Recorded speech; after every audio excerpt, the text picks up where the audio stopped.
Magandang umaga po sa inyong lahat. Pero bago po tayo simula ng ating interview kay Sir Isang Risky ay pag-subscribe lang muna po ang aking YouTube channel. Kasin doon po. At lang po dyan sa ibaba. So narito po tayo sa eskwelahan ng National Integrated ng Dasmariñas, Cavite o Dasmariñas City po. Siyudad na po kasi ito. Malapit po ito sa Dasca. So atin pong tatanungin ang buhay ng isang security guard. Meñiano. Ano pong tunay niyo pangalan? Adam Meñiano. Adam Meñiano. Ilang taong ka na pong security guard? Since 2005. 2005, di halos ko na mga ilang taon na yun. Diba ano na yun? Matagal-tagal na rin. At anong edad ka po nagsimula mag-security guard? 31 ata eh, sir. 31. Taga rito ka rin po sa Taga Barangay Santa Maria. Very, ano edad na po ngayon? pagpo 49, ito itong February 9. Ayan, si Meñiano. Ayan. So, sa pagiging security guard, sir, ano yung mga naranasan nyo? May mga na-encounter ba kayong kawan? Sa ngayon dito, wala pa naman. Nakaaway yung mga mata, wala pa naman. Pero sa ibang detachment na unang binitihan ko, meron na. Bali, ilang taon na security? 22,000. Ano na, 20 years na rin. O 20 years, tama. So, okay naman po yung sahod ng isang security guard. Nakakabuhay naman ng pamilya. Kaya naman. Kaya lang, mandupar na lang yung pag-ibig. Kasi, totoo lang, magkano lang naman kami rito? 12 oras. 6:23 o 6:33. Yun totoo sinasawa namin. ATM naman, maganda naman ATM. Dahil minsan, na-advance yung sahod. Kaya lang, yung problema lang kami kasi yung aming bali, wala na, tinanggal na nila. Wala na. Wala ng bali. Dapat bali namin ngayon, sabihin natin na Lunes, Monday, kasi wala na raw. Yun lang ang masakit. So, ilan nyo ba ang anak nyo na pinag-aaral? Wala naman kasi yung asawa ko naman, kaya lang sa una meron. Ako isa lang, babae ang anak ko, nakalit sa rin. Yung asawa ko, yung asawa ko ng pamilya niya, siyempre, nagkamali rin siya, kaya ngayon kahapon, umuwi siya kahapon. Kaya sabi ko, wala problema. Kaya ngayon, itong kaso, sinasama ko rito. Pag sinama ko yan, ibig sabihin wala yung asawa ko. Wala magpapakain. Ang problema pa, yung mga kapitbahay namin, reklamador. Ayaw maingay, ayaw. So, may trabaho po yung asawa? Ay, wala. Yun lang, housekeeper sa bahay lang. Ako lang bala kumakain. Pero okay naman kasi, sabi ko nga. So, anong schedule dito? Pang gabi, pang araw talaga? Shifting? Shifting po kami, weekly. Ngayon, itong week na to, pang-araw ko. Kaya stay ako ngayon dahil change shift. Bukas, pag uwi ko ng umaga, pang-gabi naman ako. Okay naman, okay naman yung oras sa'yo. Okay naman yun. Kasi, lang pagsakay ko ito, isang sakay na lang eh. Bali, isang sakay lang, wala rin sa iyo. JF na sinasakay ako. JN.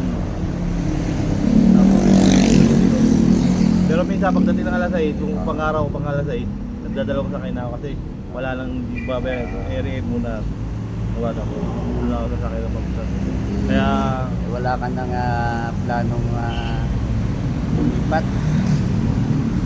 Kasi itong ano pa lang eh. Mag-isang tao pa lang ako eh. Siguro wala na kasi. Nasatisfy naman sa tatawag na bonus, 13 months, tsaka yung nilulugan naman nila eh. Yung benefits, yung DVD. Ano po ba ang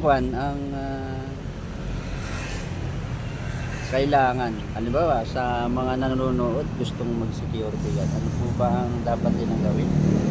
Kung para sila ay matanggap bilang security guard. Siyempre una lisensya. Lisensya. Papalites. Oo. Medyo mahal yata lisensya, magkano ba lisensya? 7 mil na eh. Kasi For 5. processing. Oo. For processing, 7 mil. Kasi ang agency, 7.5 eh. 8 eh. Plus yung uniform pa. Oo, uniform pa. Tapos sapatos.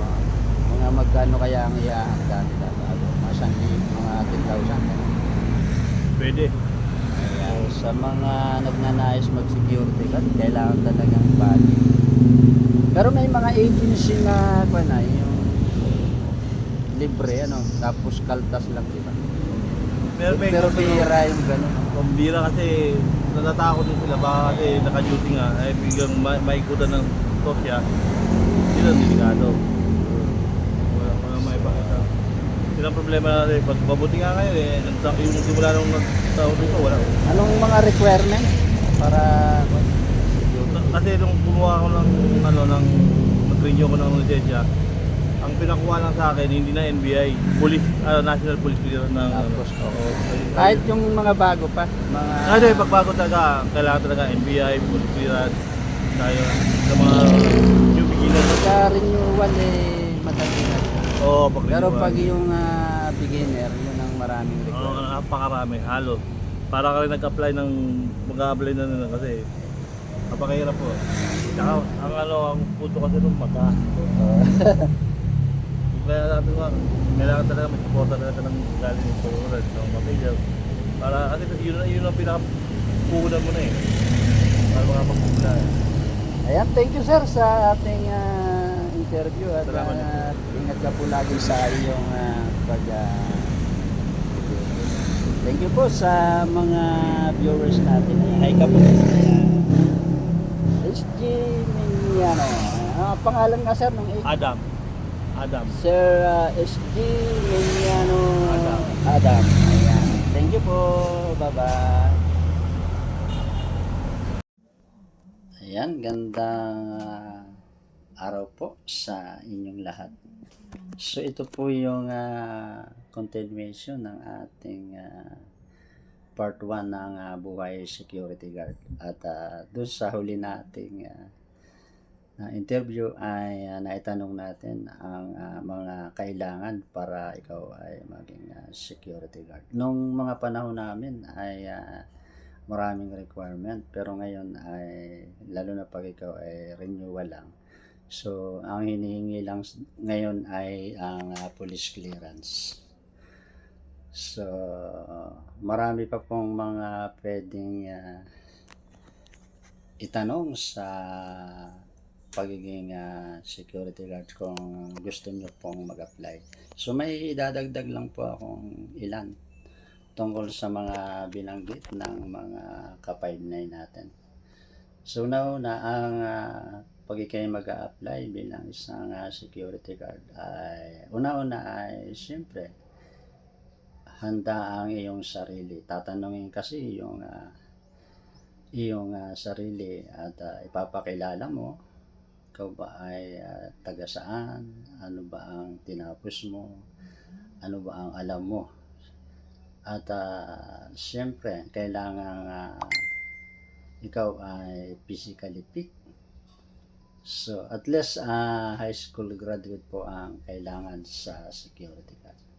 So, kailangan din po dyan na nahanda ka sa mga itatanong. Una pong kadalasan na itinatanong pag ikaw ay mag-a-apply ng security guard ay yung 11 general orders. So dapat alam mo ang 11 general orders there. So alam mo nga ipaliwanag ito.